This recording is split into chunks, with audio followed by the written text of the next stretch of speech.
জামায়াত শিবির কর্মী সন্দেহে আটক, তারপর থানায় নিয়ে গিয়ে পায়ে অস্ত্র ঠেকিয়ে গুলি। এরপর পুলিশ প্রহরায় চিকিৎসা চলছে পঙ্গু হাসপাতালে। এমনই এক ঘটনার সন্ধান পেয়েছে বাংলা ভিশন। মানবাধিকার কর্মীরা বলছেন, এমন আচরণ আন্তর্জাতিক অঙ্গনে পুলিশের ভূমিকাকে প্রশ্নবিদ্ধ করেছে। আরও জানাচ্ছেন সঞ্জিদ আহমেদ, ক্যামেরা ছিলেন Japan Suman. Abdullah Al Fahad international Islamic university of চিটাগংয়ের ঢাকা ক্যাম্পাসের লয়ের প্রথম বর্ষের ছাত্র। ২৮ ফেব্রুয়ারি জামায়াত শিবিরের হরতালের দিন সকালে খামারবাড়ি এলাকা থেকে পুলিশ তাকে আটক করে। পুলিশের অভিযোগ, ওই দিন মিছিল থেকে সহিংসতা ঘটানোর চেষ্টা করেছিল তারা। অন্যদিকে ফাহাদ বলেন, আটকের পর তাকে নিয়ে যাওয়া হয় শেরেবাংলানগর থানায়। সেখানে চোখ বেঁধে গুলি চালানো হয় তার পায়ে। কখনো এসব সিচুয়েশন ফেস করি নাই। কলপারে নিয়ে অবশেষে কলপারে নিয়ে আমারে চোখ বন্ধ করে গুলি করছে পায়ের মধ্যে।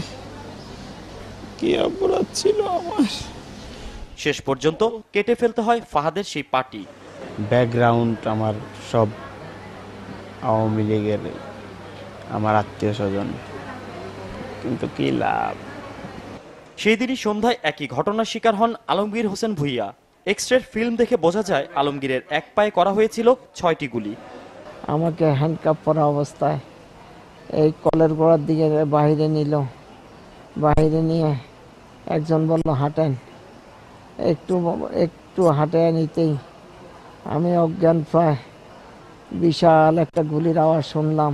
আমি আইন আদালতের মাধ্যমে প্রমাণ করতাম আমি নির্দোষ, আমার দ্বারা কোনো দোষ হয় নাই, সেইভাবে প্রমাণ করে আমি বের হয়ে আসতাম। কিন্তু এ বিষয়ে তেজগাঁ জোনের ডিসি বলেন, পরিস্থিতি নিয়ন্ত্রণে পুলিশ গুলি করতে বাধ্য হয়েছিল। তবে সকালে গ্রেফতার করা আলমগীরকে সন্ধ্যায় কি করে গুলিবিদ্ধ অবস্থায় হাসপাতালে ভর্তি করা হলো তার কোনো উত্তর দিতে পারেননি তিনি। থানা কি ব্যবস্থা গ্রহণ করেছে এটা তো আর ওটা থানা ভালো বলতে পারবে, তবে না দেখে তো এটা বলা যাচ্ছে না। জনগণের জানমাল রক্ষাও কিন্তু পুলিশের দায়িত্ব। তো পুলিশ এই এতগুলো রক্ষার দায়িত্বে সে আত্মরক্ষার ব্যক্তিগত অধিকার প্রয়োগ করতে পারে। ডিসির চেয়ে এক ধাপ এগিয়ে ওসি। তিনি বলেন, ওই দিন গুলি বিনিময় করেছিল জামায়াত শিবির কর্মীরা। তাদের মিছিলের ভিতর গাড়ি ঢুকাই দিয়ে তারপরে তাদেরকে করা হয়েছে, এবং যারা যাইতেছিল তাদেরকে পিছন থেকে এই শটগান দিয়ে গুলি করা হয়েছে।